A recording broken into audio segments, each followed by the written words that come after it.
Good morning, everybody. I hope you're having a great morning. Rise and shine. Okay, what if I said motivation is overrated? I've heard this saying a lot. I've heard the saying, motivation is temporary, but inspiration lasts a lifetime. I feel like sometimes people think motivation and inspiration, same thing. I think it can be.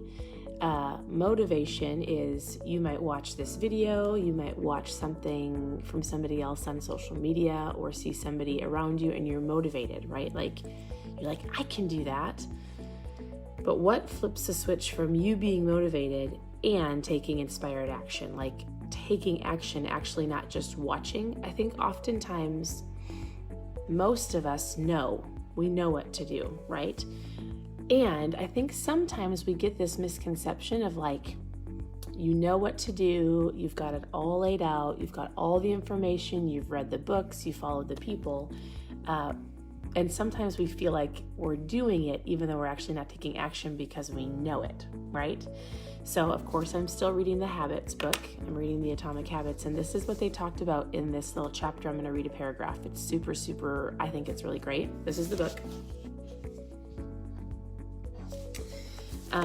And so it talks about a primary care physician who at a hospital she had this crazy idea. And what she wanted to do is she believed that she could improve the eating habits of thousands of people of the hospital staff without changing their willpower, their motivation, without like feeling like they have to inspire them, right? And so this is what she did, and I think it's brilliant. Good morning. Do you want to come sit with me? Grandma's not here yet. Our grandma's coming to visit us today. Do you want to say good morning? Oh, we just got up and puppies are waking up too. So welcome to our morning. I got back from the gym a little while ago. I hear the puppies. Do you hear them? We'll have to see. Maybe they'll be quiet. We'll try to get through this really quick. So what they did is they did a 6-month study and they altered the choices that were at the hospital in the lounge, in the place where all the employees go. And so they started by changing how the drinks were arranged in the room. Originally, the refrigerators located next to the cash register were filled with soda. The researchers added water as an option, and then they placed water all over the place in different baskets. Also, they had different treats and different things available. So the entire idea is what they saw over the course of 3 months, as they saw that people dropped soda purchases and sugary stuff by 11%, and they up like 25% more people grabbed water and better choice foods. What is that saying? So sometimes we can be motivated, right? Sometimes we can watch people, we can learn things, but when you walk into the kitchen, if there's a plate of cookies on the counter, do you think you're going to grab it? 100%. Or I noticed this yesterday. I made the girls some sausage, and it was just sitting on the counter. And I walked in there, and it was in between breakfast and lunch. The girls hadn't eaten them all, and I immediately went to grab them. Why? Because it was sitting on the counter in front of my face. I wasn't hungry. I legitimately went, I'm not even hungry. Not that it's a bad choice, but I still wasn't hungry. Oftentimes, people overeat, or they just simply grab things because it's in front of you. So with all of that being said, think about the things that are around you in your environment. Like if your goal legitimately is to eat better, you need to look at your environment and set yourself up for success. So place water bottles, whether you're working at home or you're in the office, like have one on your desk, have one on the other side of your desk. If you're at home, like place them around the house. Legitimately, if you're done eating, don't keep that plate of food just sitting on the counter, because you're going to go back and grab it even if you're not hungry.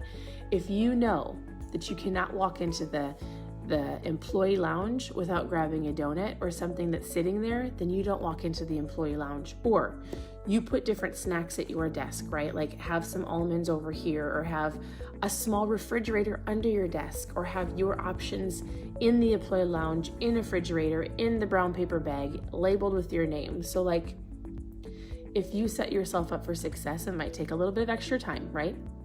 Like maybe this is motivating you. Like maybe you're like, yes, I can place water bottles around my desk, and yes, I can get the food. Like we don't keep sugary snacks in our home, because if we did, Do you think if there was cookies in the counter, you'd go grab them?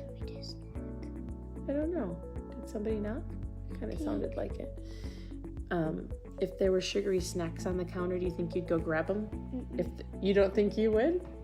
Oh, well, this is what I want to say. I bet you if you tested yourself and you kept things on the counter, I used to do this all the time before we switched eating this way 4 years ago.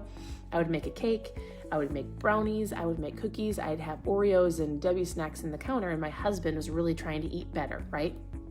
I remember this very clearly. And he would say, Stephanie, it doesn't help me to keep those on the counter. And I would say, you should have a little bit more willpower. That's terrible. What a terrible wife I was, right? But I was setting him up for failure. Like, willpower, are you kidding? Like, if it's sitting on the counter and if you are emotional, you got a text message you didn't like, maybe you feel super busy, you're going to go grab that brownie. And then you're going to regret it, and then you're going to beat yourself up, and then you're going to go, I'll start tomorrow, right? All I'm simply saying is environment is very important. So you can know all the things that you need to do. You can be inspired by other people's journeys. You can watch other people. You can know what to do. You can study all of the things. But until you set yourself up for success, like, you're going to find yourself coming back around going, shoot, I grabbed the cookie, or I fell into the trap of the donut, or this morning, right? Like, I know now how great I feel when I get up in the morning and work out. I hit the alarm clock twice. And my husband rolled over and he said, are we going to the gym? And I was like, I don't know. Are we going to the gym? And I looked at the clock and I was like, if we go, we've got to get there in 8 minutes because I'm not standing in the front of the class at Body Pump. So we were like, 5, 4, 3, 2, 1. Like, before your mind has a second chance to think about it, you should go read the 5-second rule by Mel Robbins. We were like, sheets off, go, right? And so even when I walked into the bathroom, I was like, we're going to be late. Nope. But guess what? We had ourselves set up for success. I had my card on the counter, the Y card. My husband does a great job setting our water bottles out. He had our ketones on the counter. The keys were right there. The shoes were ready. So, like, we knew we wanted to go the night before, right? Like, I was motivated to go to the gym. We had everything set on the counter, ready to go. But if I woke up and hit my alarm clock like I did this morning 2 times, if I knew my goal was to get out of the house in 8 minutes, and if I didn't have that stuff set up, I probably easily would have fell into the trap of like, we're gonna be late, I'm not going. So I would say figure out your goals, figure out what you have to do to set yourself up for success, and do it. Take the extra time to plan, to prep, to get the stuff out of the house that really you find falling yourself into that trap. Or don't walk into the employee lounge. Don't go out to eat at that specific restaurant if you know you're going to grab that specific meal. You can do it. It's not the motivation, it's the environments. So I appreciate you all. Enjoy your day. We could totally do an accountability if you want to check in and say what your goals are for this month. You can check in below, share what you're doing, maybe come back to the video tonight and go, hey, I did it, or I accomplished my goal, or yes, like today was a great day. Share below, and I'm going to go get the puppies. They've got to go out. So have a great day, and we'll talk to you soon.